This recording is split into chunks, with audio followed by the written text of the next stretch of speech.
Boa noite a todos, né? Sejam bem-vindos ao segundo dia do Papo BIM Day de dezembro, né? Estamos fazendo esse evento de encerramento de ano. O Papo BIM Day é uma iniciativa das associações para o desenvolvimento e promoção do BIM, né, dos estados de Pernambuco, Rio de Janeiro, Espírito Santo e do Paraná. Convidamos a todos que queiram participar das associações, né? Podem entrar em contato através das redes sociais de comunicação. Pode se tornar um associado, um apoiador, um patrocinador.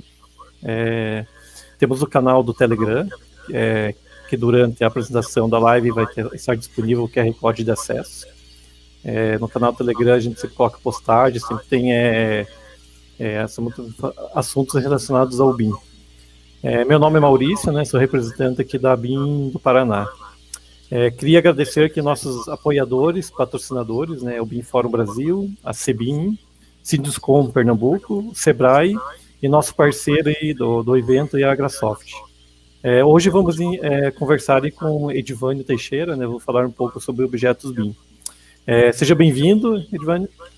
Você pode se apresentar aí, contar um pouco da sua trajetória aí nesse mundo do BIM aí. Fique à vontade. Obrigado, Maurício. Obrigado pelo convite, né, para participar aqui nessa palestra de hoje. Eu sou graduado em Engenharia Civil, atuo como professor pós-BIM, né, e há mais de 7 anos eu já trabalho como analista de inovação na AutoQI, principalmente voltado na questão de desenvolvimento de soluções em BIM. Tenho uma empresa também, né, sou sócio proprietário da Enes Engenharia, no qual a gente desenvolveu, na época, um software de orçamento, que era o ECBIM, que depois foi adquirido e incorporado ao portfólio de soluções da AutoQI, né, que passa a ser o QI Vis. Então, trabalhei bastante no desenvolvimento de uma solução de orçamento em BIM 5D. E a gente também trabalha com projetos de engenharia, de estrutura, instalações, também voltado no fluxo de trabalho em BIM. Então, já estamos podemos dizer assim, mais de 5 anos trabalhando já em BIM. Né? Então, a gente pegou bastante experiência aí no dia a dia, no que o mercado necessita. E hoje, né, aqui a nossa palestra, a gente vai falar um pouquinho sobre os objetos BIM. Né? Então, vamos entrar nessa parte aqui dos modelos que está compondo ali, o que está compondo nosso modelo de trabalho, né? Essa apresentação vai ser muito bacana, porque como nós estávamos comentando antes, né, é um assunto assim que a gente não encontra muito material, né, é difícil se encontrar algumas coisas relacionadas diretamente aos objetos. Né? Exatamente, até tive uma experiência, eu participei num curso elaborei um curso de objetos BIM, até gratuito, depois a gente vai comentar um pouquinho sobre ele, mas essa parte de buscar informações sobre objetos BIM é bem restrito mesmo, então tem poucas coisas de algumas bibliotecas que tem informações ali, às vezes, pertinentes ao modelo deles, mas informações sobre objetos é bem, de certo modo, restrito, né? Eu vi que tem alguns outros materiais também que você produziu, né, como o guia de interoperabilidade lá, né, do AutoQI com o ArchiCAD, né, que achei bem interessante, bem explicativo ali, que tem a ver também, né, um pouco com os objetos ali, né?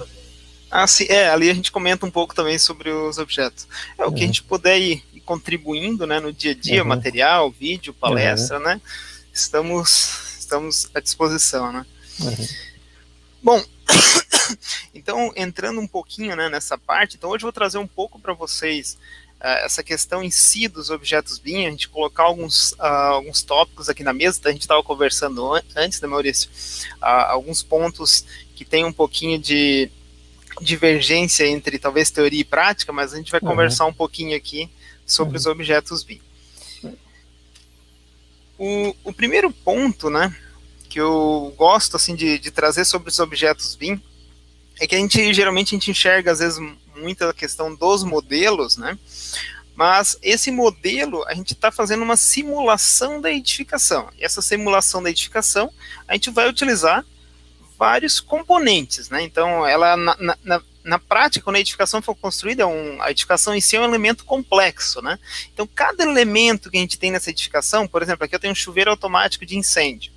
Eu vou tentar trazer as características dele, física que ele vai comportar, não só a característica de funcionamento técnico dele, mas a característica do processo de instalação, compra, quando ele vai ser instalado, quando o processo de manutenção desse material. Então a gente tenta trazer tudo isso para o modelo, para que a gente tenha essa edificação, né, esse modelo vivo da edificação. Aqui até desse mesmo exemplo, né, se a gente pensar num único objeto, que a gente tem esse chuveiro automático, bom, a gente vai trabalhar com ele. A gente, quando começou a trabalhar, falar em BIM, a gente sempre ouvia falar, a palavra mais era compatibilização no começo, porque a gente sempre começa pela dor mais gritante, né? Uhum. Então, a primeira dor mais gritante que tinha, que talvez até o que impulsionou bastante a questão do BIM, foi a compatibilização. Então, a gente tinha que pensar nesse objeto para compatibilização. Para essa parte, ela é a mais tranquila. Ele tem que ter uma dimensão compatível com a dimensão real para a gente poder analisar a compatibilização. Mas esse... Diga aí. Quero até fazer um comentário, né? Eu sou arquiteto, na verdade, eu sou mais engenheiro do que arquiteto, né? Mas assim, os arquitetos eles querem tudo certinho, né? Tudo bem modelado. E na verdade o que mais importa é a questão da informação, né? Mas não adianta, os arquitetos eles querem esteja bem modeladinho ali, né? Os objetos, né? Então esse é um mal dos arquitetos. É que na verdade, talvez a gente vai discutir um pouquinho mais para frente, tem esse ponto, às vezes é um ponto que acaba pesando o fluxo de trabalho, né, se a gente modelar muito realista esses objetos, mas é porque o arquiteto, às vezes, ele tem uma questão que às vezes depende do uso. Se ele for usar o uso para uma renderização, para a questão mais... depois gerar render, essas coisas, ele vai precisar de um objeto mais realista. Mas talvez a gente tenha que separar essa parte, porque senão, para a gente ter um objeto utilizado lá no modelo para tirar um render, ele é um objeto muito pesado. E isso a gente ficar compartilhando ao longo de todo o fluxo, talvez não seja o modelo mais adequado, né, que acaba pesando o processo. E um ponto interessante dele, né, como ele está simulando esse elemento, aqui a gente tem, né, eu tenho que pensar, vamos utilizar para análise esse objeto, nós vamos, depois a manutenção, né, então... agora entra o ponto, exatamente o ponto que você falou, né? As informações, né? Aqui na compatibilização a gente precisa da geometria. Agora o restante, depois a lista de usos possíveis, a gente está falando de informação, que aí sim que vai o gancho grande de utilização, né? Que nem exatamente como você comentou, Maurício. E esse ponto, né, de utilização, que a gente está olhando esse elemento, a gente tem que lembrar que a gente tem uma parte, né, que se a gente olhar ali, programa de necessidade, conceito de projeto, a parte de detalhamento, análise, documentação. Então a gente tem muita fase ao longo de uma edificação. Às vezes é meio de ficar... Quando eu comecei assim na parte de engenharia, eu achava meio engraçado, eu já trabalhei em outras áreas também, eu achava engraçado uma coisa que assim, uma edificação é algo tão caro, quando você vai comprar um apartamento, não é aquele que você pensa... comprar um agora aqui, depois eu troco. Não, uma obra é algo muito caro, é algo que você planeja muito bem para você adquirir, é um investimento grande que as pessoas fazem. E a gente trabalhar com informações tão desorganizadas para algo que é um investimento tão grande, né? Então, parece que é muito a gente olhar hoje, colocar informações para esses usos. Mas nós estamos falando de um bem que uma edificação é algo, a manutenção às vezes custa, dependendo de um prédio se for público, vai custar 50% do que foi feito para desenvolver, e a gente não pensar nisso, né, não colocar informação para isso. Então, tudo isso vai estar nos objetos, né, essas informações. Tá? E um detalhe é que essas informações, tinha uma outra questão também que ocorria, ela era muito o seguinte, isso é um ponto, não é algo que uma pessoa só vai fazer. Eu não vou colocar todas essas informações na fase de projeto, tá? Tem que ser algo que vá alimentando. Todas as pessoas que vão utilizando esse modelo têm que ir alimentando. Quando começou a questão do BIM, os objetos BIM, as pessoas queriam modelar com, tanto desde questão de geometria, mas com muitos dados, já colocar um monte de código, um monte de coisa que não tinha a ver com exatamente com aquela fase de trabalho. Tá? Então isso a gente acaba pesando os objetos BIM. Não sei se você queria comentar alguma coisa, Maurício? Não, na questão dessas fases aí, acho que depois você vai comentar, né, que o uso do objeto você vai ter alguma coisa a ver com o LOD, né? Exato. Essa é uma questão, é uma questão, podemos dizer, meio controversa, né? Vamos tentar ver se o pessoal concorda também com essa ideia, né? Então, assim, essa questão toda, nós vamos estar utilizando, até vou pular um aqui, nós vamos estar utilizando para fazer a simulação da edificação, não só a simulação técnica, tá? Eu até trouxe uma imagem aqui, nada a ver com edificação, mas a questão principalmente de gêmeos digitais, né? Esse eu acho que é o ponto que cabe bem. Eu tenho os objetos reais e eu vou estar simulando esses objetos virtualmente, tá? Então, ali nós estamos falando dos objetos BIM, mas quando a gente está falando de gêmeos, a gente está usando principalmente para cidades, né? Mas nesse caso também é o mesmo conceito. A gente tem um objeto e eu estou simulando virtualmente ele, não somente a característica técnica, mas os processos que vão estar envolvidos com esses objetos, para que eu consiga, né, tirar N simulações da minha edificação. Essa questão da simulação ali é bem interessante, porque hoje a gente está buscando, as empresas estão buscando o selo azul da Caixa Econômica, né? Então você tem que fazer a simulação, né, para ver se atende os requisitos mínimos. Então essa questão dessas informações já dos objetos tá bem certinho, já com os parâmetros lá, né, de transmitância e tal, nossa, aí é muito importante. Acho que já agiliza bastante nesse processo da simulação, né? Você já vinha desde o início já com essas informações no objeto já bem corretas. Né? Esse é um ponto bem interessante, porque assim, ó, essa é uma parte que agora que está começando realmente está começando a ficar mais em alta no mercado. Por exemplo, a gente foi superando etapas, né? Essa é uma etapa nova, podemos dizer, esses usos, principalmente selo, tudo. Eu acredito que a próxima tendência que a gente vai ter vai ser relacionada a isso. E o que a gente tem que fazer? A gente tem que pensar exatamente como você falou, quais informações esses objetos vão necessitar para que permita fazer essa simulação. Então, para a gente poder ter essa equivalência, né, a gente precisa desses dados de transmitância, uma série de informações para permitir essa análise no meu projeto. E tudo isso vai estar no objeto BIM. Né? Então, aqui, né, a gente pegando um objeto, então esse aqui é bem resumo dele, né? Se a gente pegar lá a documentação, eu acho tem uma parte interessante na documentação da BuildSmart, é que se a gente pega um elemento, tem muita coisa que a gente pode associar, né? Que ele é o esquema da construção. Então aqui a gente tem algumas coisas. Então o objeto identifica o meu objeto, tem a geometria, né? Então esse aqui é o ponto nos pontos iniciais. Esse mesmo objeto eu vou ter para poder representar ele relacionamento com outros objetos, conexões, material. E aqui talvez, né, esteja toda o I do BIM, né, que são as informações que a gente vai adicionar, que são as propriedades. Então aqui a gente pode incluir muitas informações e que vão ser para cada uso. Então a gente vai estar relacionando tudo isso com o objeto BIM. Então, se a gente pegar aqui, né, por exemplo, o objeto BIM, a gente estou vendo aqui uma geometria dele.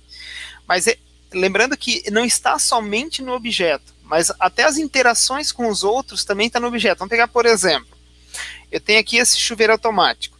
Ele está conectado aos tubos. Então ele vai ter um ponto de conexão. Então toda a documentação, o próprio esquema digital da construção prevê essas conexões. Ele vai ter uma relação entre esses objetos. Então eu sei que se eu estou conectado, eu vou ter um objeto que entra e um fluxo de entrada e um fluxo de saída. Então eles acabam tendo toda a relação com o modelo. Qual que é os tipos de relação? Sei que tem o que te fala lá, que é aquele hospedeiro, e tem essas questões das conexões, né? Existe mais alguma relação assim, dos objetos? Fora essas duas, do hospedeiro e essas conexões? Tem, dá para ir longe nisso daqui. Porque assim, ele pode estar... Aqui nesse exemplo, eu tentei trazer uns mais visuais, assim, né?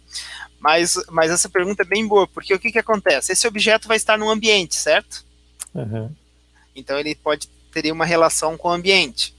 Bom, daí tem a estrutura, a sequência do ambiente, né? Então ele está relacionado a um pavimento, geralmente. Então vai estar associado também a um pavimento, a uma edificação. Então tem essas relações básicas. Depois vamos imaginar, aqui até deixa eu ver se eu tenho uma imagem, mas eu acho que não, né? Até nem vou trazer para a gente não passar muito. Mas imagine uma parede. Uma parede, eu tenho uma abertura da porta. Então ele tem uma relação com a abertura. Eu posso ter relação depois com tipos. Essa quantidade de hierarquia dentro da estrutura do esquema de dados é muito grande, tá? Então, sendo bem sincero, eu acho fantástico a documentação que o pessoal da BuildSmart criou, né? Criando não o IFC em si, mas o esquema da edificação.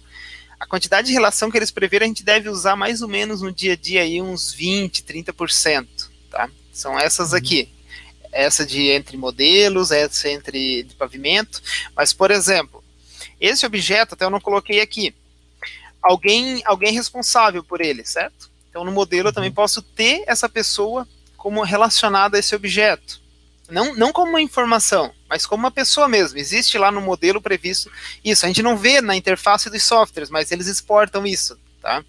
Então, se a gente pegar o modelo IFC, tem essa relação com quem ajustou quem é o responsável, podemos dizer, por essa peça. Até por default, se pegar a Revit, CAD, KeyBuilder, qualquer um, é quem está logado no computador que vai exportar como responsável por essa peça. Então, essa hierarquia aqui de relação, o que é? Beleza, ele fez aqui a ligação, mas no que a gente usa isso, né? Para que serve isso daqui? Se a gente pensar, por que o objeto tem esse suporte a esse relacionamento? O que acontece? Se a gente imaginar, né, voltar aqui na nossa fase. Se eu imaginar, bom, na fase de projeto, eu posso dizer que para análise, para fazer o cálculo, eu preciso ter essa parte de relação ali entre os objetos. Se a gente for pegar na parte de até para fazer, tirou da análise, vou fazer uma checagem. Eu poderia dizer o seguinte, todo objeto tem que ter se eu tiver um sprinkler desse, tem que ter um ponto, um lugar que está entrando, ou pelo menos ali é uma conexão, né? Se eu tiver uma conexão dessa, eu tenho que ter um elemento chegando e um elemento saindo, senão é um problema de projeto. Ou tem umas outras aplicações, por exemplo, com a IoT, depois para fazer as medidas, para ver se teve problema ou não, para você relacionar onde é que deu o problema. Então a gente pode criar, nos usos, ao longo da edificação, diversos tipos de análise, de verificação sobre esse modelo, levando em conta essas ligações. Mas eu levanto uma dúvida ali. Eu consigo fazer uma análise se tem algumas dessas conexões que não está conectada? Tipo, que você falou que é uma falha do projeto, né? Com Solibri, algum outro, eu consigo fazer essa análise? Hoje, assim, eu acho que o mais prático, talvez, diria... Tem várias ferramentas até que permite fazer isso. Acho que a mais prática hoje no mercado adotado é o Solibri. A gente consegue criar uma regra validando se está ou não com essas relações para ver se tem um problema ou não, tá? Até isso, depois, tudo isso tem suporte, né? Estou comentando aqui, mas se você pegar... O que eu acho interessante é que, vamos supor, isso aqui é um conceito que tem no IFC, certo? Estou falando do IFC. Mas se você entra dentro de um software, entra dentro do KeyBuilder, você vai ver que para ter uma conexão você tem que ter os dois tubos. Então lá ele existe isso. Se você entrar dentro do Revit, você vai ter que ter isso também. Então cada software tem a sua maneira, mas no fim está representando essa independência, né? essa relação entre os objetos. Tá? Isso a gente pode explorar muita coisa. Na simulação da edificação, depois para criar análise de problema, né? Tipo, imagina eu tenho um hospital com uma rede gigante de elementos, um ponto deu problema para me fazer uma análise para ver se está tendo, onde é que está dando aquele problema para manutenção. Então a gente consegue usar essas regras. Até relembrando um tempo atrás, né, quando a gente exportava o IFC desses softwares nativos de instalações, eles vinham com bastante falha, né? Acho que hoje isso já melhorou muito, né? Teve duas coisas bem interessantes, né? Até abordando, depois até a gente tem adiantando um pouquinho da parte do IFC, teve duas evoluções aí, se a gente pegar uns 3 anos, né? Teve a evolução das ferramentas, elas evoluíram bastante como um todo, né? Então, o trabalho está na AutoQI, a AutoQI nos últimos anos investiu pesado na parte do IFC, pesado mesmo, eu digo assim, o modelo dele, se você pegar cada ano, é outro modelo do investimento que teve assim, em cima dessa estrutura. E a outra essa evolução ficou bem evidente, né? Você percebe bastante, sabe? E a outra coisa, o mercado também mudou bastante, tá? Porque o que acontece? O mercado, ele conseguiu dominar, ele está dominando alguns usos, então para ele, assim, compatibilização, o mercado, de certo modo, já está bem dominou bem essa parte, a análise está dominando, né? Isso aqui já até tinha antigamente, mas tem vários outros itens, né? Então o mercado já conseguiu superar isso, então teve uma evolução do mercado também em utilizar esses modelos, tá? Então agora a parte de orçamento, que é um passo que o mercado também está dominando, então eu acho que teve as duas coisas, as ferramentas evoluíram e o mercado, né, a aplicação disso no dia a dia, que eu acho que é a parte mais importante. Não adianta nada construir algo muito grande e não aplicar, fica uma defasagem, acaba chegando no final, virou só um monte de documento e um monte de modelo. Então, eu acho que teve uma boa evolução dos dois lados, tá? Até se a gente for falar hoje, se falasse há 5 anos atrás do IFC, era tudo assim, né? Todo mundo dava e entortava a cara. Agora hoje não, agora... Isso, agora, exatamente. Agora hoje não, agora, de certo modo, né, no máximo todo mundo está aberto a entender, a ver como é que funciona o fluxo de trabalho. E tudo hoje, isso, né? Hoje com o OpenBIM não tem mais volta, né? Principalmente na área do orçamento evoluiu muito aí. Que eu acho que o pior problema do OpenBIM é a fase de concepção do projeto, concepção mesmo nativo. Depois o restante, o fluxo é muito bom. Então, por isso que talvez teve um pouco mais de resistência no começo, sabe? Então, assim, nessa parte dos objetos BIM, né? Então, assim, a gente vai ter posso ter várias hierarquias entre os objetos, posso ter vários tipos de dados nesses objetos, né? Aqui, mostrando alguma coisa, mas a extensão de tipos de dados vai longe, né? Mas a gente sempre tem que voltar, eu achei bem interessante até citar aqui já o trabalho da BNT, da C134, que eles estão fazendo, que é o seguinte. Então, como pode ter muitas informações, eu posso ter muitos usos possíveis, a norma vem definindo quais são os objetivos, né? Note que toda a norma está em cima dos objetos BIM. Então, objetos para modelo de concepção arquitetônica, parte 2. O que precisa ter no objeto para atender a concepção arquitetônica? Eu quero fazer, que a gente falou ali, né? A parte de orçamento. Deixa eu até ver aqui onde é que está. Planejamento. Bom, agora eu me perdi aqui. Bom, vamos pegar, por exemplo, essa do planejamento. Eu tenho uma parte da norma que vai especificar o que precisa ter nos objetos para planejamento.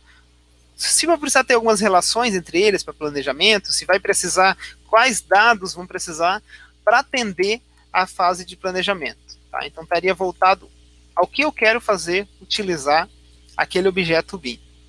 Isso aqui é algo bem interessante da norma, tá? A gente vai discutir isso aqui ao longo da palestra, né? Até a gente estava trocando umas ideias ali no que tem na sequência.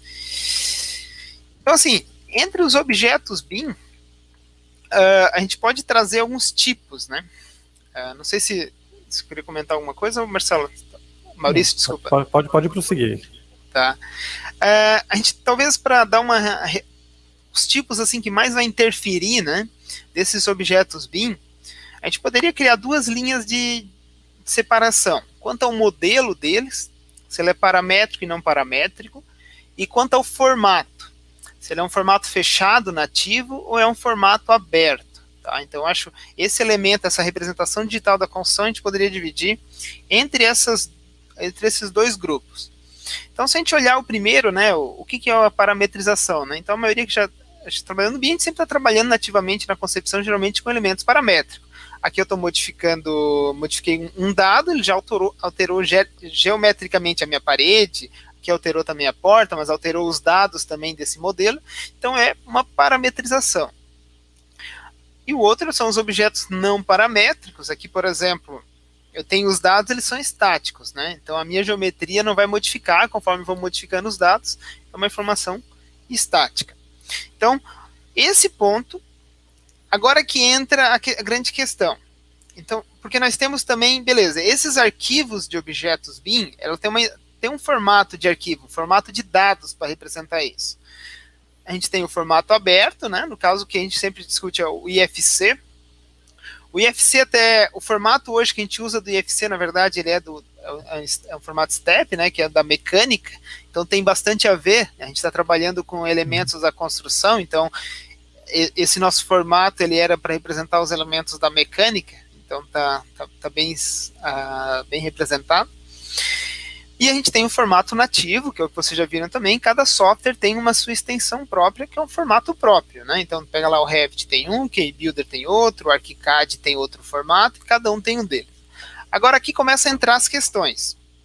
O que a gente tem de vantagem e desvantagem em cada um, né?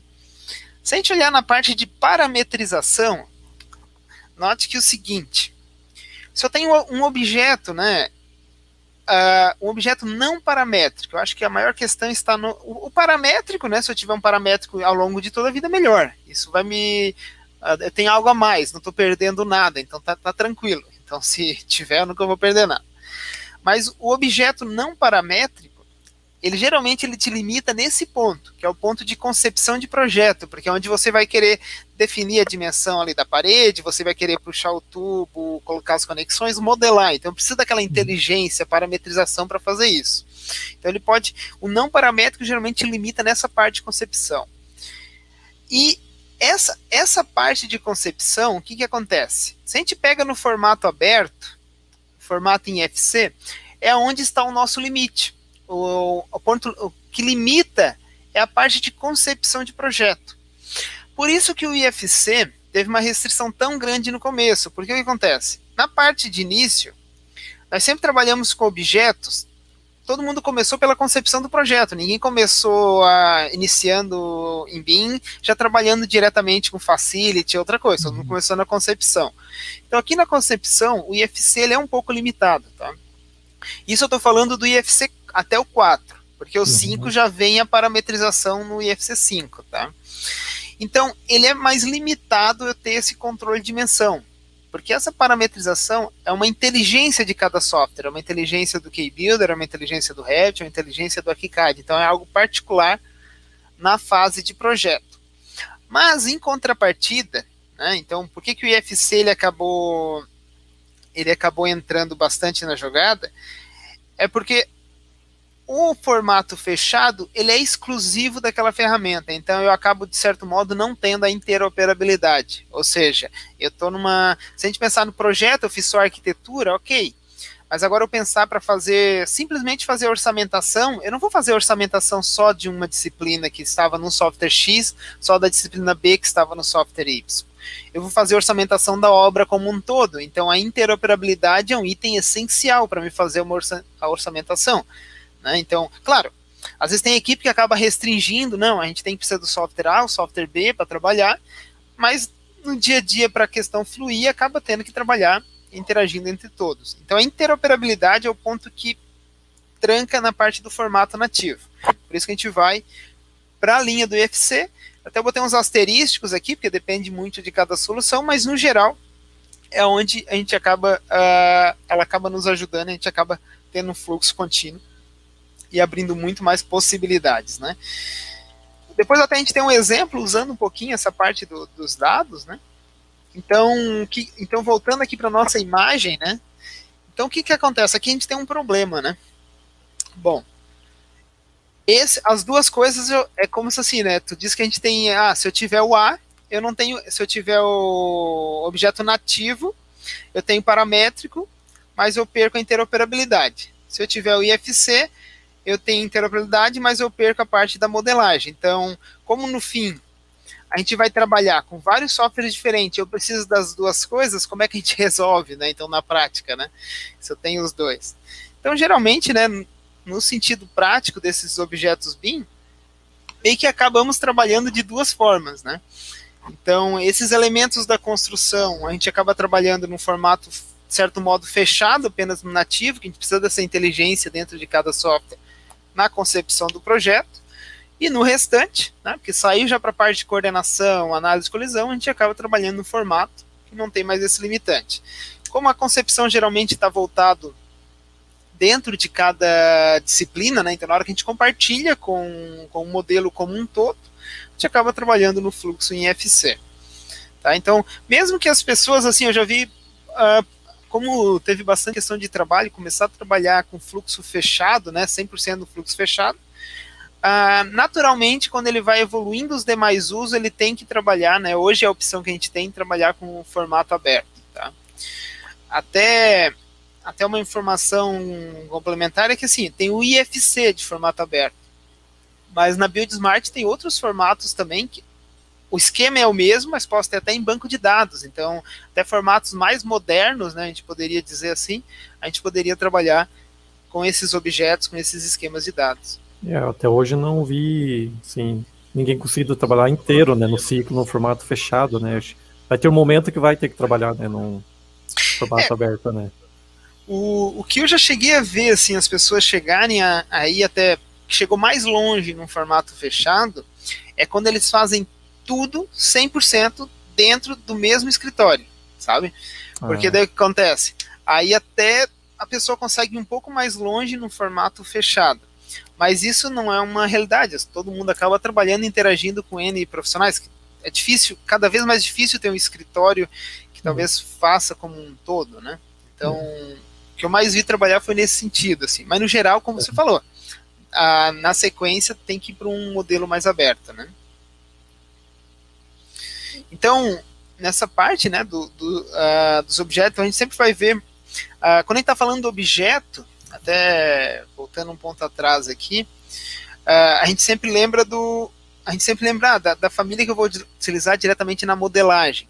Mas não, a gente está utilizando como um todo, não é só para modelagem. É esses dados, esse elemento que eu utilizei no modelo, por isso que foca tanto no objeto, a gente tem que planejar muito bem ele, porque a gente vai usar lá na frente no resto tudo. Todo mundo vai utilizar esse objeto. Tá?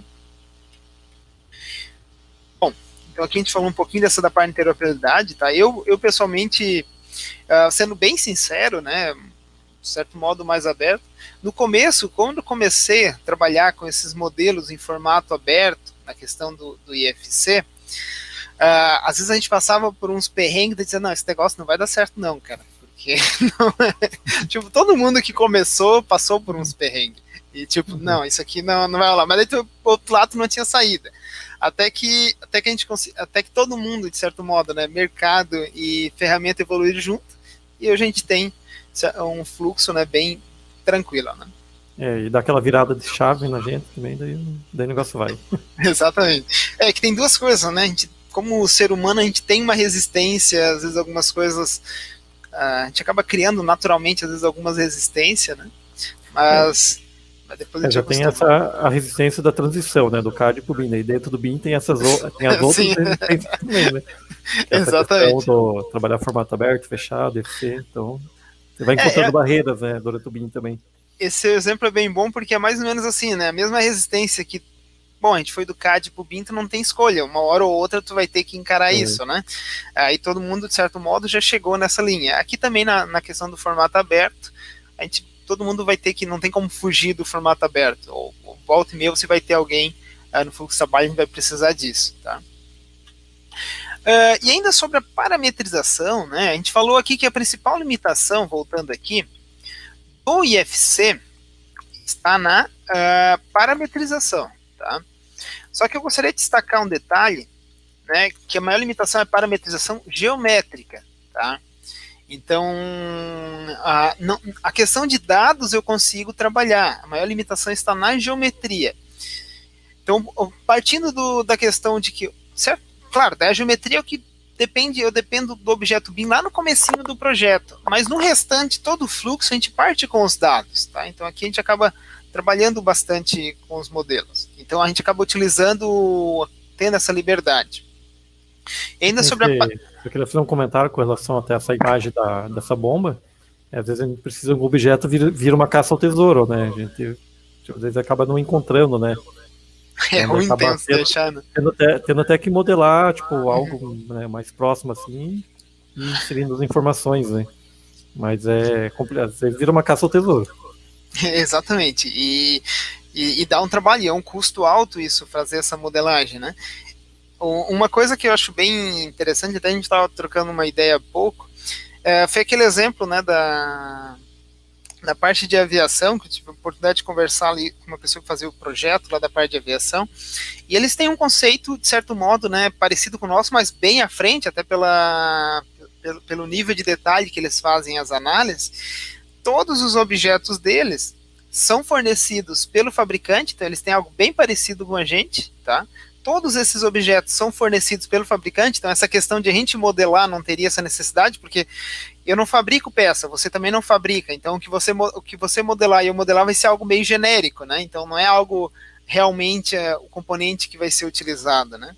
Então é o fabricante que fornece, e o fabricante, uma coisa que eu achei bem interessante é que fornece o componente, todos os dados do componente, tá? e o modelo matemático do componente. Então, se essa bomba aqui aquecê-la num projeto de aviação, esse modelo matemático vai dar essa questão do aquecimento, o que vai interferir nos demais componentes do modelo. Bom, talvez na construção a gente não precisa chegar no nível desse de precisão, mas ter as informações e ter as suas características é um ponto que a gente tem que buscar bastante com os fabricantes para estar disponibilizando essas peças, esses modelos digitais deles, né? Eu, quando estou em contato com o fabricante, primeiro eu pergunto se já tem um modelo. Daí, muitos assim não fazem nem ideia. A hora que eu explico, a hora que eles podem colocar até o código, até onde que eles podem chegar, daí começa a gerar interesse deles. Eles ficam interessados em ir atrás, né? Começar para disponibilizar isso, né? É que, por exemplo, esse é um exemplo bem bom que a gente está até deixando aqui na tela, mas imagine o seguinte, quando você pega uma bomba, ela, de certo modo, elas são meio específicas de cada fabricante, tá? Então, é algo meio difícil de você, de certo modo, estabelecendo um projeto de preventivo de incêndio ou qualquer outro, um genérico. O ideal é você especificar exatamente o modelo do fabricante. E tendo essa peça fornecida pelo fabricante, a chance de ser adotada, né, então ele gasta várias questões de marketing, então esse investimento de ele disponibilizar esse modelo dele acaba sendo um dos maiores marketings, está direto no projeto, está especificado no projeto, então a chance de uso, né, é bem grande. Mas E falando até o exemplo da bomba, essa relação até das conexões ali, né, se eles têm esse bem modelado ali, não tem falha do projeto, né, até com relação às conexões, né, do equipamento, né. Exato, é outra coisa também, né? Que às vezes cada um tem um modelo, tem os pontos de entrada, conexão é diferente, então dependendo se a gente for fazer uma casa de máquina, a gente precisa de um nível de precisão nesses pontos, né? E assim, né, essa questão, né, que a gente estava comentando ali do formato aberto, né? Então a gente está mais limitado na geometria, tá? Aqui no caso eu estou com uma geometria cheia de polígonos, mas embora ainda assim é possível, às vezes, em alguns casos, a gente ter a parametrização na geometria, mesmo compartilhando em FC. Tá? Esse aqui é até um exemplo, está no curso Democratizando o BIM. Eu estou levando uma parede com todas as camadas do Revit para ArchiCAD e vice-versa, eu estou mantendo exatamente essa característica em FC, permite editar essa informação, então algumas coisas a gente consegue ter esses objetos de modo paramétrico, tá? Mas é bem restrito porque aqui é algo bem comum, é um comportamento que os dois têm existe esse elemento bem nativo com a mesma inteligência nos dois softwares, então é algo que consegue a parametrização. Mas no geral ela não vai, porque são sistemas diferentes, funções diferentes, né? Aproveitar que eu estava falando desse assunto da geometria, né? Tem o Lucas ali, tem essa questão aí da parte de quantidade de polígono, né? Que às vezes acaba pesando muito, né, o modelo, né? Hoje, né, esse elemento aqui, até uma questão, esse exemplo aqui serviu para bastante coisa, né? Esse exemplo aqui tá bom, até para a questão dos polígonos. Aqui tem um ponto, né, ele está cheio de polígonos, então isso vai pesar você vai levar um modelo, você vai utilizar um software nativo, tende a pesar bastante, e você não precisa dessa quantidade de polígonos, só se você fosse botar a cor ali, o material e fazer um render, mas se você reduzir a quantidade, toda a função você vai utilizar exatamente igual, porque o que você precisa é os dados deles e ter uma noção e ter a dimensão geométrica real para poder posicionar esse objeto. Então, se aqui tem mais ou menos polígonos, você vai continuar usando igual. Então, isso aqui é um cuidado bem importante, tá? Até comentar, teve um caso na AutoCAD que foi bem interessante, que a gente fez o seguinte, isso foi lá quando estava a primeira versão lá do K-Builder, que tinha os objetos realistas, foi contratada a modelagem, né, desses objetos BIM. Então foi uma pessoa bem caprichosa, assim, que trabalhou e modelou preciso, assim, fazendo todas as voltinhas, todos os raiozinhos, e a gente ficava com um modelo IFC gigantesco, porque aqui, se a gente pegar as voltinhas aqui, ele fez a curvinha da peça, fez todos os modelos. Então teve que fazer uma diretriz, não, vamos fazer uma peça mais leve, porque senão não tem nem como tá levando esse nível de detalhe entre os softwares, até a plaquinha do motor estava modelada, assim.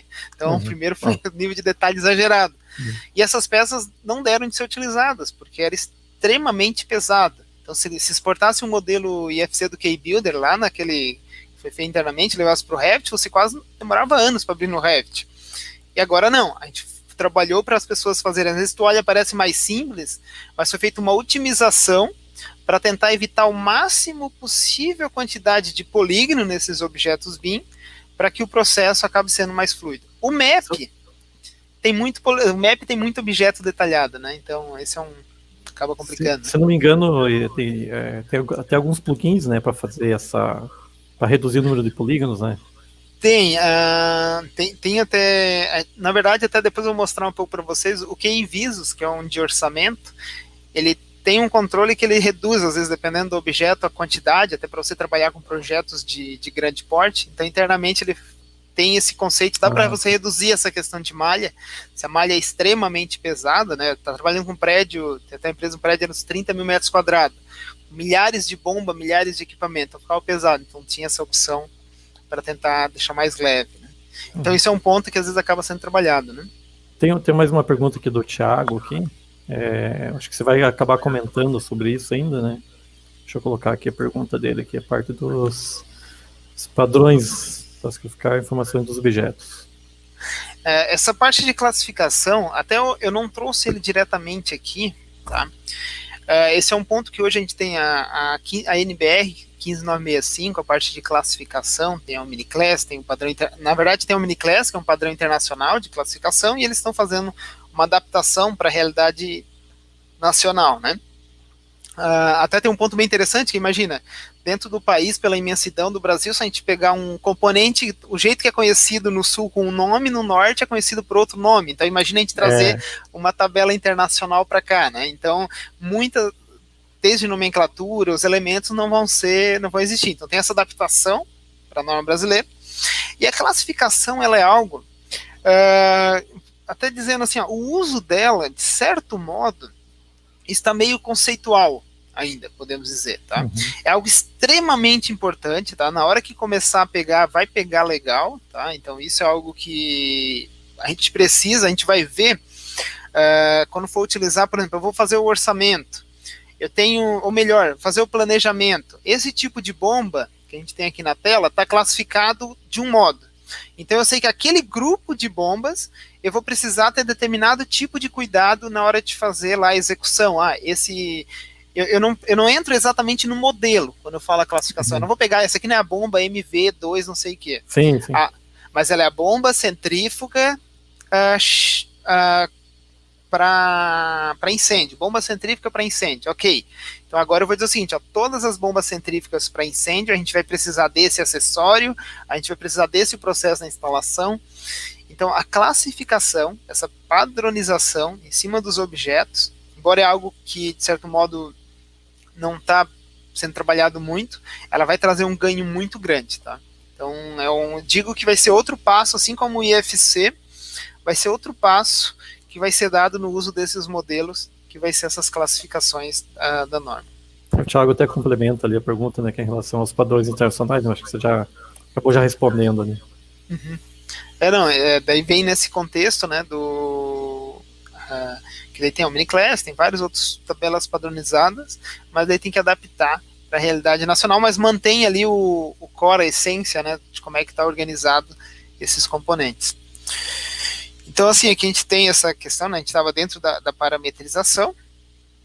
Embora o IFC, se eu for trabalhar com objeto em IFC, né, a limitação é a parametrização, mas eu consigo trabalhar também em muitos dos casos, né, até que eu trouxe um exemplo, esse aqui é no QI Builder, o software de map da AutoQI, eu consigo cadastrar um objeto BIM em IFC, só que a parametrização daí depende, né, eu teria que calibrar ele aqui internamente, porque depende da inteligência de cada software, né? Então, cada software, por exemplo, o KeyBuilder tem dimensionamento, tem uma série de inteligências dentro dele.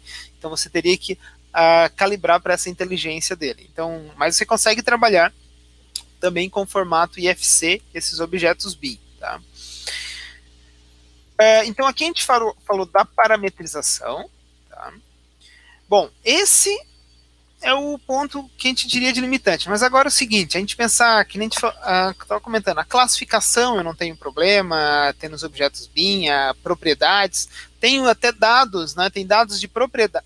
Todos esses dados aqui no IFC têm uma característica interessante. Por que eu não botei todos como propriedades, né? Até, na verdade, o I ali, na verdade, o I é o conjunto deles todos, tá? Se a gente pegar lá no BIM, não é só propriedades.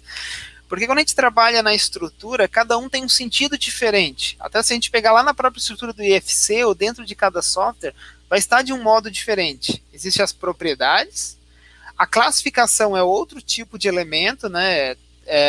Se a gente pegar os dados, não existe só os dois campos, nome e valor, então tem mais informação, qual é a tabela de classificação e assim por diante. Então, na própria estrutura é outro elemento. E uma coisa que não é explorada, os quantitativos também dentro da estrutura IFC também é um outro elemento próprio para quantificação. Tá? A gente trabalha hoje com propriedades, tá? Porque os softwares, se eu for pegar no Revit, por exemplo, para abrir, eu preciso ter que esteja em propriedade. Se tiver como quantitativo, ele não vai ler. Então, a maioria do mercado usa como propriedade. Mas a gente pode explorar como quantitativos. Embora não importe, mas os softwares exportam como quantitativos e a gente pode utilizar esses quantitativos objetos para fazer quantificação, depois no uso no orçamento e o restante, tudo mais ali que depende do nosso modelo. Então, aqui, né, deixa eu até aqui eu queria mostrar um exemplo de propriedades. O grande uso nosso está nos dados. Tá? Então, por exemplo, deixa eu pegar aqui. Eu vou pegar aqui, por exemplo, eu tenho uma parede. Tá? Note que interessante. Essa parede aqui eu tenho 3 tipos de dados diferentes. Tá? Eu tenho aqui o dado de material. O material é um tipo de informação. Então, o meu objeto BIM tem uma característica de material. Eu tenho objetos de base quantity, que são os meus objetos de quantificação, tá? Que isso aqui são quantitativos de base, né? Não são eles em si, porque quando a gente vai fazer um orçamento, a gente usa o critério de medição, que é diferente, né? Que vai variar, às vezes, alguns quantitativos. E existem as propriedades, que até não está aparecendo aqui para cima, mas como propriedades normal. Então, vamos supor, eu quero parametrizar os dados, tá? Essa geometria, a inteligência dela está dentro do software que foi desenvolvido. Então, aqui eu estou na ferramenta de orçamento, dentro do QIVIS. Então, se eu pegar se eu pegar lá na tabela de orçamento, eu precisaria de uma outra informação. Se eu pegar aqui o SINAP, por exemplo, eu preciso saber se cada composição de custo, se tem vão ou não. Tá? Então, isso é um critério de medição. Não é algo que eu tenho naturalmente nas minhas propriedades. É um critério de medição para saber se existe vão ou não. Bom, como os dados são paramétricos, o que eu posso fazer? Até eu vou pegar na última imagem.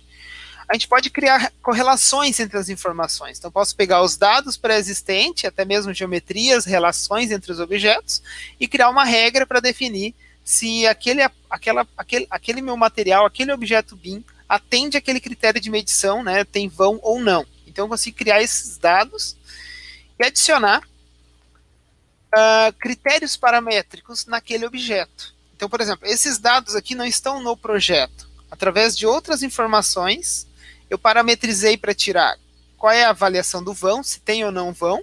Então, já vai me informar, que é uma informação que não está no projeto, mas a gente parametrizou essa informação.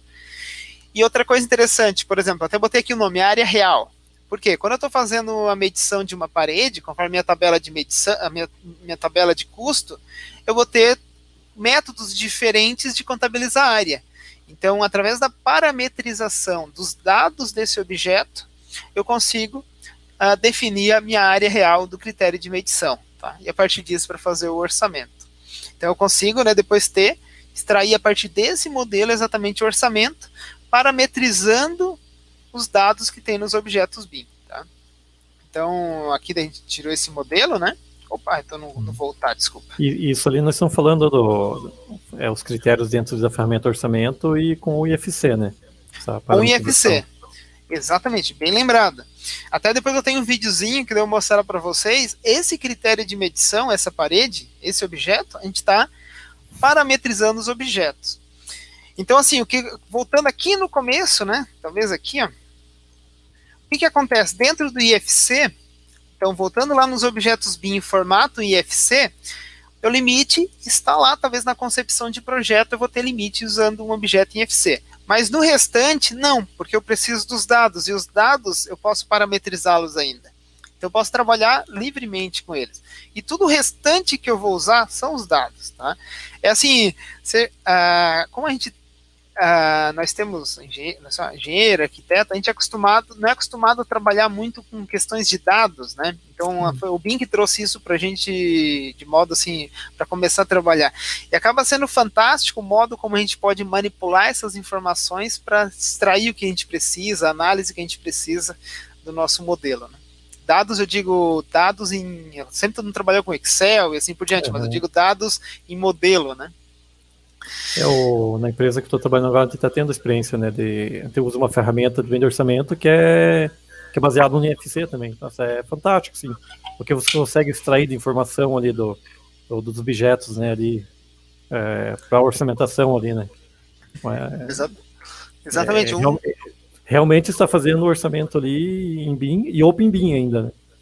Exato. Eu trabalhei em 2010, daí era bem no CAD mesmo, né, acho que eu fiz 2 orçamentos em CAD. Acho que era 6 milhões, lá tirar todas as medidas de parede, arrumar os critérios. Depois que eu fiz aqueles 2, eu disse, nunca mais, eu quero mexer nisso aqui, porque eu sou meio impaciente. Então, daqui a pouco mudava a arquitetura, daí tinha que sair mudando tudo, porque eu não tinha um mapeamento, né? Imagina, como é que eu ia mapear? Botar um número em cada parede para dizer que eu já medi os valores, medi cada ambiente, tudo, aí tinha que ir lá e fazer de novo, né? Então, isso, com essa manipulação de informação, é muito prático. Né? Essa questão do mapeamento que você falou é muito interessante. Você está levantando os dados ali para o orçamento, você já vai eliminando e você consegue ver, né, o que faltou orçamento. Faltou orçamento, o que não foi ainda. Então, nossa, isso é fantástico, ajuda bastante. Uhum. Não, isso aqui é um ganho muito grande, né? Então aqui a gente tem isso, a gente pode continuar parametrizando os dados, tá? Até a gente vai voltar um pouquinho mais à frente nisso. Um outro tópico, né, comentar com vocês, até você comentou ali antes, acho que isso aqui é um ponto interessante. Bom, a gente sempre, essa questão do LOD, né, então quando a gente fala em objeto BIM, desde quando começou as primeiras questões conceituais ali em BIM, a gente sempre falava do LOD, a gente vê muita referência em relação ao LOD, né, tem vários, se você pegar cada tabela, até se a gente pegar, até tem um comentário aqui da Rossana, né, sobre o caderno BIM Santa Catarina, é um caderno bem interessante, traz lá também os LODs, né? Só que na prática, a gente acaba não usando esse conceito. Para mim, isso aqui é algo meio abstrato, sabe? Ele é algo conceitual, né? Algo tem um fundamento, é interessante, mas na prática a gente não trabalha nesse conceito do LOD. Eu não vou fazer primeiro, vamos começar a evoluir o projeto, fazer um LOD 200, depois trocar para esse elemento, não tem muito sentido. Se eu pegar, imagina, eu peguei a cadeira do fabricante, eu não vou criar uma dessa e depois trocar para essa aqui de LOD 400. Então, ele é um critério meio abstrato, tá? Porque o que acontece? Beleza, eu posso ter esse LOD 500, mas eu posso, às vezes, está mais limitado do que esse modelo no 300. Claro, aqui eu estou mostrando só geométrico, né? O conceito de LOD tem bastante conceito, vai também para a informação, para os usos. O que eu acho interessante, eu pessoalmente não sou adepto a esses conceitos de LOD, eu não acho legal nos objetos BIM. Eu gostei muito do conceito que a norma de objetos BIM vem trazendo, tá? Ok, eu tenho meus objetos BIM, mas para que eu vou utilizar ele? Qual a função que eu quero explorar em cima desses objetos BIM? Esse que parece que é o norte mais claro de se trabalhar, tá? Porque, por exemplo, eu vou te perguntar, qual LOD desse, todo mundo já viu alguma coisa de LOD, mas se eu te perguntar qual LOD desse vai me permitir uma análise energética, todo mundo vai ficar pensando, tá, depende. Qual LOD desse vai me permitir orçamentar? Conceitualmente, aqui eu já conseguiria ter um prévio, conseguiria ter tal coisa. Tá, ficaria aqui no meio, entre esse e esse. Beleza, mas tanto faz, isso não está me dizendo muita coisa, então não está me definindo o objetivo, né? Então aqui é bem mais prático. Aquela questão que eu estava conversando antes, né? O seu LOD, se ele tem vínculo ali com a fase, o uso do objeto, né? Em que fase que ele vai ser usado, o seu LOD vai ter algum vínculo. Até tem várias correlações. Tá? Até não estou dizendo aqui que esse conceito que está da norma, eles estão impondo para tirar esse conceito do LOD. A única coisa é que, assim, na prática, o conceito do LOD, por ser abstrato, acaba saindo mesmo, né? Então, até a gente pode fazer umas relações com a fase, que nem você estava falando, mas eu nunca vi funcionar. Até eu tava brincando ali antes contigo, é que nem aquela do caviar, né? Como é que é a musiquinha lá? Agora esqueci, que é... só ouço falar, tem até uma musiquinha lá do caviar. É mais ou menos nesse sentido, eu nunca vi na prática, eu só ouço falar. Essa questão dos LOD, que as ferramentas, principalmente de instalações, né, tipo, não tem como você pedir no LOD 100, 200, a própria ferramenta já vem, né, com um nível de detalhe mais alto, né, informação. Uhum. Por exemplo, você não vai modelar, eu vou lançar os tubos e vou ficar sem a conexão para depois chegar lá no final adicionar, né? Já vai estar ali, então eu não vou começar modelando num LOD menor, né?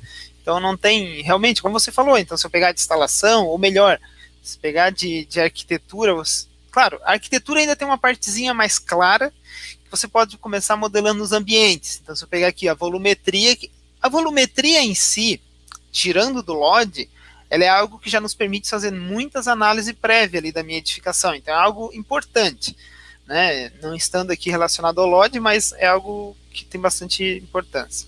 Então, essa parte, né? Então na prática, né, o que está sendo quase que é algo quase como se estivesse tendo contrato, né? Os objetos que vão ser entregues do meu modelo, eles são projetados, pensados, né, para determinados tipos de uso, tá?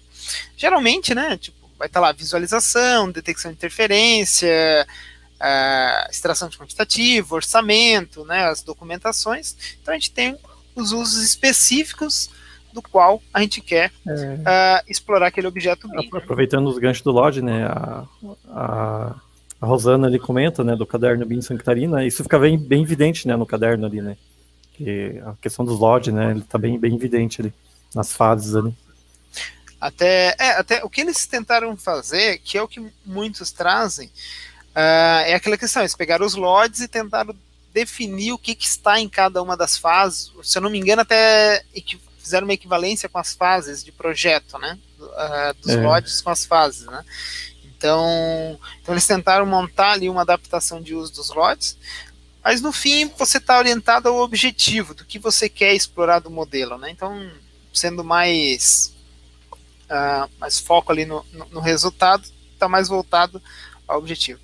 O caderno BIM, ele tem umas coisas, ele foi feito, até não sei a última atualização, mas como já faz bastante tempo que foi feito, tem bastante questões que talvez já teriam que ser revistas, né, revisadas. Mas ele foi um caderno muito bom, para a época mesmo, que foi lá em 2014, a primeira versão, foi algo muito à frente, né, trouxe muita coisa que deu um direcionamento aí para vários outros documentos que foram construídos, né? Então foi algo muito bom, mas talvez pode ter algumas coisas que precisam ser atualizadas, né? Que até então, antes desses cadernos, a referência que a gente tinha era o da Penn State lá, né?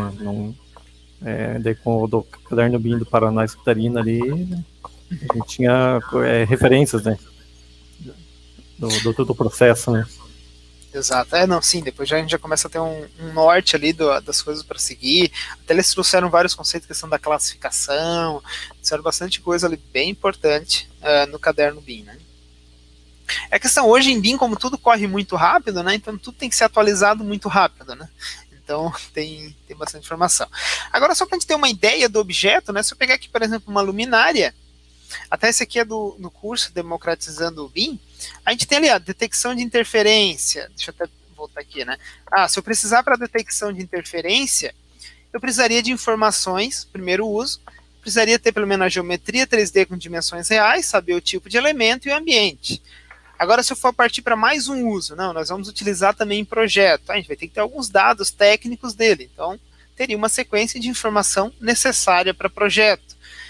Esses elementos vão ser utilizados também no projeto de iluminação? Sim. Então, para isso, a gente vai ter mais um conjunto de informação para utilizar no projeto de iluminação.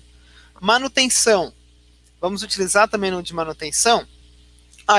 Claro, manutenção é algo que você vai adicionar depois, né? Então, muitas das informações vão ser alimentadas pelo fabricante, né? Pelo construtor. Então, também são dados conforme o uso. Então, de certo modo, né, esse resuminho aqui eu acho interessante, que é o resuminho do 3D, 4D, 5D, 6D e 7D. Então, eles, de certo modo, quando a gente começou a trabalhar em BIM, a gente sempre tentou organizar, resumidamente, para seguir, de certo modo, os objetos tendo esses usos, né? E, claro, dá para ter muitos outros, né? Tem documentados referências 23 usos, 70 e poucos, 60 usos possíveis desses objetos. Então aqui eu peguei alguns exemplos, né, a gente utilizando os objetos, por exemplo, para análise. Aqui tem um ponto que até a gente comentou antes ali, a questão do fabricante, tá? Mas antes dele até mostrando aqui, né, então a gente tem o primeiro tópico, aqui a gente vai utilizar, geralmente para o projeto, para essa questão junto com o projeto, a gente utiliza muitas vezes um modelo fechado. A gente viu que tem como muitas coisas ter com modelo aberto, mas a gente utiliza o modelo fechado. Então, para a utilização desses objetos BIM, um ponto bem interessante é que a gente tenha isso dos fabricantes, tá? Que os fabricantes forneçam esses objetos, porque como a gente vai utilizar essas informações, nada melhor para conhecer os componentes que quem fabricou, né? Então, eles que vão ter os dados exatos ali dele.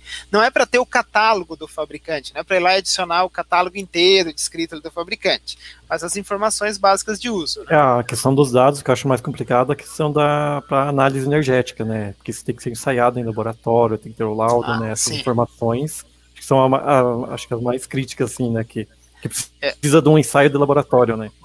Essa daí já é um pouquinho mais pesada, assim, pra gente conseguir, né? Aí, claro, aí provavelmente, né, esse objeto, vamos supor, se a gente pegar esse fabricante, ele vai estar entre os usos dele, a análise de, até não sei se está aqui na minha listinha, mas análise energética, não, ele não está atendendo, esse objeto não tem informações para análise energética, daí ele teria que ter um ensaio e adicionar que esse objeto atende para análise energética. Isso aqui, provavelmente, né, com a evolução, a gente vai ter os fabricantes, temos algumas certificações do fabricante para dizer o que atende ou não atende, né? Aqueles objetos que eles estão fornecendo. Então, assim, uma questão, né, é os fabricantes fornecerem essas peças, esses produtos. Até aqui eu trago, por exemplo, trabalho na AutoQI, então na AutoQI, com essa visão de trazer a questão dos fabricantes, de fornecer essas peças, elas vão ser utilizadas em projeto. A AutoQI até criou o portal do fabricante, que vai estar adicionando vários fabricantes a esse ambiente, que é onde ele disponibiliza as peças com as características técnicas deles, tá? Não somente o 3D e propriedade, mas com característica técnica. Então aqui até eu peguei um exemplo, ó. Aqui, por exemplo, da Furukawa, né? Peguei um exemplo aqui que é a parte de cabeamento. Então, pensa, cabeamento é uma parte que tem bastante informação técnica, né? O cabeamento estruturado. Então, um modelo que interage muito no processo. Então, esse componente, ao utilizar no sistema, a gente tem a modelagem dessa peça, mas como ele vem com todo o esquema lógico de trabalho dele, né, toda a parte técnica, podemos dizer, para análise, para a gente fazer a análise do modelo, a gente já começa a ter todos os resultados de diagrama com base nos dados, nas informações que foram passados ali pelo fabricante, tá? Então a gente acaba tendo um projeto, né, com um nível de bem rico ali em informação, porque veio os dados do fabricante. Então todos os cálculos internos veio do fabricante. Então até se pegar, por exemplo, o mapa de cabos, né, que está entrando lá numa parte técnica do projeto. Então, na análise, utilizando essas peças do fabricante, nós vamos ter exatamente aqui o modelo, qual é o tipo de, pensa aqui o cabeamento, né? Então, quanto tipo de conexão a gente tem, quanto tipo de material a gente tem. Então, aqui estamos usando exatamente o do fabricante. É quase como se o seguinte: o fabricante, se a gente pegar o manual dele, tem uma série de modos de trabalho, deve interligar com isso, deve conectar com isso, deve funcionar assim de dimensionamento. É quase como se ele colocou, não todo o catálogo, mas colocou essa regra de negócio dentro do modelo. A gente pode ter uns projetos bem mais ricos ali em informação. Então, essa interação dos fabricantes é algo fundamental, né? Então, tanto para o projetista, para ter segurança no projeto, que está utilizando isso, quanto para o fabricante é algo, de certo modo, vai estar ajudando a disseminar a solução dele, né? Aqui eu trago um outro ponto, que é o seguinte: nós na construção civil, a gente tem uma área que, querendo ou não, é uma área extremamente atrasada, né? Então é uma área muito atrasada, a gente sabe, não? Isso é algo que todo mundo já cansou de ver, né? Um ponto que acaba contribuindo nesse atraso é que uma construção é algo muito caro. Então, você não vou fazer o meu prédio e vou testar um monte de modelo construindo para ver o que vai dar. Não, ninguém vai jogar 20 milhões para testar um negócio. Então todo mundo vai com um pouco de medo. Então todo mundo vai meio que no feijão com arroz, que está acostumado, né? Então essa questão de a gente simular com essas peças de fabricante faz a gente estar aberto a muitas outras soluções e testarem elas em projeto. Tá? Isso eu acho um ponto muito importante para a construção civil, porque se a gente pega vários problemas na construção civil, a gente vê vários fabricantes tendo solução, mas a gente não vê isso sendo usado. Então as pessoas às vezes não têm confiança, tem que esperar uns 20 usar para ter certeza, e assim a gente consegue simular isso em projeto. Tá? Então aqui, né, esse mesma peça, então vai montar todo o esquema interno, vai fazer análise, cálculo, tudo considerando as peças desse fabricante. Aqui depois vai ter desde o quantitativo, também vai refletir todo, né, desde a parte final, também com as informações do fabricante nesse objeto BIM. Então aqui até Thiago, né, comentou da parte que é importante incentivar os fabricantes. Acho que é um ponto que a gente tem que bater bastante agora nessa tecla com os fabricantes para disponibilizar essas peças. Para eles é algo muito importante, para eles saírem na frente também, até serem reconhecidos que eles vão estar utilizando o projeto, como para a gente também ajudar a evoluir a parte da construção civil, né?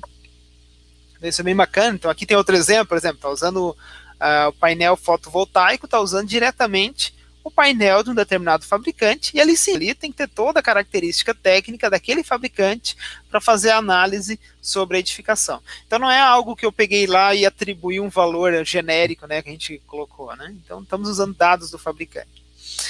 Tem uma coisa que às vezes acontece, é que vira quase aquele objeto BIM híbrido, né? Eu fui lá e construí algo, botei algumas informações meio genéricas, aí depois precisei para outro uso, fui lá e complementei eles com outra genérica, e aí chega no final ele é algo que não existe, né? Então, com algo meio fora, dependendo do uso, né? Então assim a gente tem algo real.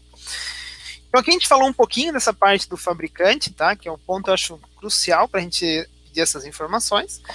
E agora eu vou mostrar um exemplo utilizando as informações que estão nos objetos BIM. Então, o restante, né, que a gente vai utilizar, eu diria assim, pensando no primeiro passo, que é muito mais difícil, que de certo modo foi para a concepção do projeto, o restante é mais fácil, tá? A gente está utilizando essas informações. Porque o primeiro a gente, de certo modo, construiu boa parte delas, e aqui a gente vai estar extraindo elas, né? Então, eu vou pegar um exemplo. Só queria aproveitar e vai acabar falando dos usos aí. Tem a pergunta ali do Paulo, né? Todas essas informações de uso precisam estar dentro do BEP? Olha, uma do pergunta... Pedro, né? Pergunta do Pedro. É uma pergunta bem interessante essa. Então, o que acontece? Todas as informações, talvez não, porque, por exemplo, o que acontece? Eu já explorei muito desses usos, mas eu não cheguei a ter um case de dizer que eu usei lá para manutenção. Então, eu não sei te dizer exatamente se essa informação estaria lá. Mas acredito que, por exemplo, uma informação de manutenção é algo que não estaria no BEP. Eu estaria, talvez, prevendo algumas coisas de eu tentar utilizar peças de fabricante para manutenção, né? Imagine que eu fiz o meu projeto, fiz a arquitetura, coloquei lá um vaso sanitário. Bom, vamos tentar utilizar já o vaso que o cliente vai querer comprar, porque depois, quando eu for usar para manutenção, eu vou querer comprar a tampa desse vaso, eu tenho ali exatamente o modelo, eu não preciso ir lá e sair procurando a plaquinha. Então, o que a gente conseguir colocar nessa fase inicial é importante, mas eu acho que muitas vão ser adicionadas posterior, tá? Mas claro, no BEP, né, tem que ter o norte do que esse modelo vai ser utilizado para a gente ter uma diretriz, pelo menos o básico aqui para a gente adicionar. Aí aqui, né, na questão dos usos agora dessa informação que está no objeto. Então eu tenho um objeto BIM, né, eu tenho um quadro. Esse quadro, eu tenho aqui todos os dados de quantitativo, por exemplo, dele. Tem todos os itens, os componentes. Tá? Outra coisa bem importante nos objetos BIM é que eles podem ter componentes, subcomponentes dentro dele, né? Porque às vezes eu posso ter dentro dele, eu vou ter o disjuntor, vou ter vários componentes dentro de um único objeto BIM, né? Então aqui eu até preparei um videozinho rápido para vocês, mostrando os usos desses dados. Então, por exemplo, esse aqui é o QI Visos, né, de instalação da AutoQI. Eu vou aqui pegar e importar os modelos IFC para dentro dele. Tá? Então aqui eu vou carregar o modelo de arquitetura, né, carrego os modelos federados, que a gente já trabalha lá de modelo, então aqui eu visualizo todos eles, trazer todas as informações para dentro da solução. Tá? Então aqui ele vai carregar. Deixa eu só esperar carregar um pouquinho aqui. Até era para ter dado uma... Então aqui eu tenho cada modelo E cada elemento dentro do meu projeto, voltando exatamente naquela parede que a gente estava, vai ter um conjunto de informações que estão naquele objeto BIM, tá? Até vou... Opa! Merda. Ah, aqui dá de trocar, beleza. Acho que dava de pausar ali, mas não dá. Então, assim, essa minha parede, ela vai ter uma série de informações, tá? Essas informações, na solução de orçamento, a gente pode extrair essas informações do objeto BIM para usar, né, junto com os critérios de medições, fazer, aqui, por exemplo, fazendo toda a quantificação desse projeto, né, então já pegou todas as camadas, informações de materiais, informações de área, e fazer a conexão desses objetos BIM com os nossos bancos de orçamento. Tá? Então aqui está mostrando só a tela, né, que a gente pode acessar para calibrar, né? Então são regras bem simples, especificando o direcionamento desses dados. Então a gente faz uma única regra. E aqui a gente faz a conexão da nossa base de orçamento com o nosso objeto BIM. Tá? Então, cada composição de custos, objetos, um único objeto, eu posso ter N, né, várias composições de custo. Às vezes, por exemplo, se eu tiver uma porta, eu não vou modelar todos os componentes separados, eu não vou ter, às vezes, ali as fechaduras, todo o restante. Então, isso a gente vai extrair e vai vincular com as composições de custo independente. Então, a partir desses dados, essas informações, a gente usa tranquilamente esses objetos para fazer uma análise de custo, tá? É só saber explorar, né, agora as informações. Exatamente. Aí, e montar as composições, né? Exatamente. Agora, aí com isso, né, a gente consegue, deixa eu voltar aqui, a gente consegue, por exemplo, isso que era algo que eu comentei ali para você no começo, né, que, pô, imagina o tanto de trabalho que dava para quantificar isso. Agora eu tenho toda essa informação desses objetos, consigo localizar no 3D e tudo ali para facilitar. Nosso já fiz alguns orçamentos, eu sei como é que é trabalhoso, né? Claro, Nossa. Tem muita coisa, né? Não é só a parte de quantificação, né? O orçamento vai uma área... Eu digo que é uma área que eu mais tenho medo quase de trabalhar, porque aqui tem... Tipo, numa estrutura, quando eu trabalho no projeto de estrutura, você tá trabalhando às vezes com a margem de segurança, embora tenha um risco de vida, a gente trabalha com uma margem meio grande. Em orçamento, se tu errar 20%, 30%, tu tá bem fora, né? Sem contar que você pode colocar 10 orçamentistas, né? Cada um tem seu critério, vai sair codificação diferente, né? Exatamente. Então, cada um vai sair um valor diferente ali, né? Mas tem que chegar a convergir um valor meio próximo, né? Senão um deles tá fora, né? Então, assim, né? Então, nessa parte de objeto, tá? Até aqui, depois a gente tem uma sequência, mas a gente teria um monte de questões aqui para estar abrangendo sobre os objetos BIM, tá? Então, é um assunto que pode avançar bastante. Tem um curso que eu vou recomendar para vocês, é um curso gratuito, tá? É um curso da BDI, que é uma linha que eles estão, uma bandeira que eles levantaram para democratizar o BIM, né, para ajudar a disseminar, principalmente com base no decreto, onde a gente desenvolveu, né, acabei participando, né, até fiquei muito feliz da oportunidade de participar desse projeto, né. Então tem um curso específico, né, tem um de conceitos de BIM e tem um de objetos BIM, tá. Então aqui tem um link do site da BDI, então tem o curso de objetos BIM, que daí sim, aí ali, claro, daí vai mais tempo, né, que a gente tem 1 hora de live, não dá para puxar, tem muitas coisas que a gente pode trazer, aí detalha melhor o que precisa de informação para cada uso, né, traz mais detalhado ali, a questão da classificação, por exemplo, que comentou, né, então lá a gente entra bem em detalhe, mostra exemplo de como entrar, fazer essas classificações. Então eu recomendo bastante esse curso. Deixa para outra live, né? Tem até para apresentar sobre a parte do orçamento ali, como é do software ali, né? E tem assunto aí para várias lives. Tem bastante. É bom, bastante coisa legal, né? Bastante assunto interessante aí pro pessoal. Então, eu deixo aqui da apresentação, né? Deixo a mensagem final vocês o convite para participarem desse curso. Ele é um curso da BDI, gratuito, tem certificado, tudo, né? Tem material didático, tem uma apostila também detalhando essas questões. Então foi um projeto bem legal da BDI. Acho que pode auxiliar bastante, ajudar bastante a entender um pouquinho mais, né, essa questão dos objetos. Não sei, mais algumas dúvidas? Tem uma pergunta aqui da Lara, que eu deixei por último aqui, deixa eu colocar ela aqui, né? Quais as melhores práticas para trabalhar com biblioteca de objetos, né? Templates.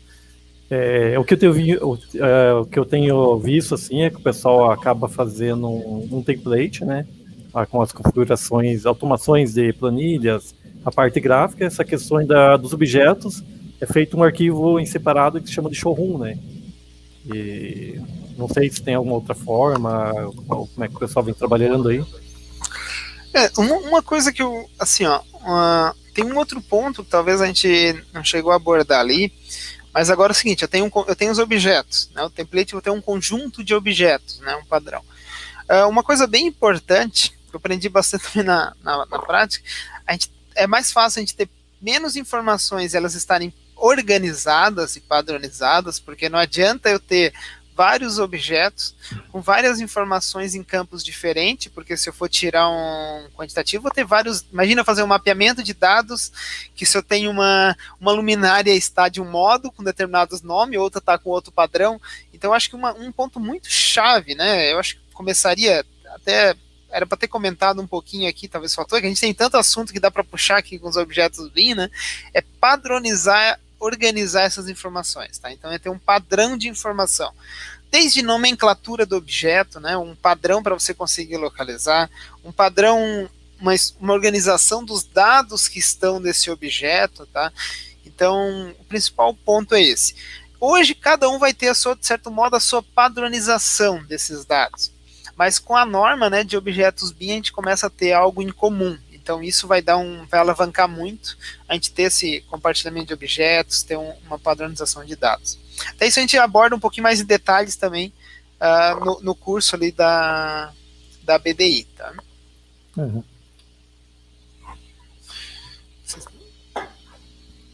Você tem mais alguma pergunta?